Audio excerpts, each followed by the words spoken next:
ভারতবর্ষের একটি হিন্দু লোক প্রতিজ্ঞা করেছে তার বউয়ের সাথে যে আমি আজকে খাবার খাবো না, আজকে খাবার খাবো না।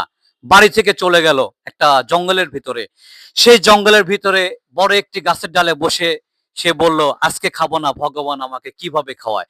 তখন এই জঙ্গলের ভিতরে বিশ্ববিদ্যালয়ের ছাত্রছাত্রী আসলো অনুষ্ঠান করার জন্য।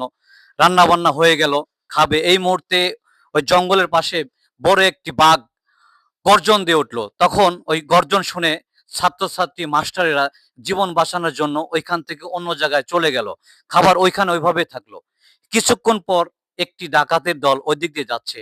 হঠাৎ করে দেখতে পেল অনেক খাবার, কিন্তু কোনো মানুষ নেই। তখন ডাকাতের একটি সদস্য বলল, সর্দার, এখানে তো খাবার আছে কিন্তু মানুষ নেই। তখন বলে যে, দেখো আশেপাশে কোনো মানুষকে পাওয়া যায় কিনা। তখন একজন একজন দেখতে পেল গাছের ডালে বসে আছে। তখন বন্দুক ধরে বলল, এই নিচে নাম, নিচে নাম। তখন সে নিচে নামলো। বলল, তুই এখানে কি করিস? কয়, আমি আজকে খাবার খাবো না, প্রতিজ্ঞা করেছি। কচ্ছে, এই খাবার তোর খেতে হবে। কচ্ছে, না, আমি খাবার খাবো না। তখন বলল, তুই যদি খাবার না খাস তাহলে তোকে গুলি করে মেরে ফেলবো। তখন সে জীবন বাঁচানোর জন্য সেই খাবার খেলো। এখন এই ঘটনায় প্রমাণ হয়ে যায় যে রিজিক দাতা কে? আল্লাহ। আপনার আল্লাহ যদি রাখে, মারে কে? মারে আল্লাহ, রাখে কে? তে আল্লাহর সাথে জেদ করে কোনো মানুষ জীবনে পারেনি, কোনোদিন পারবেও না।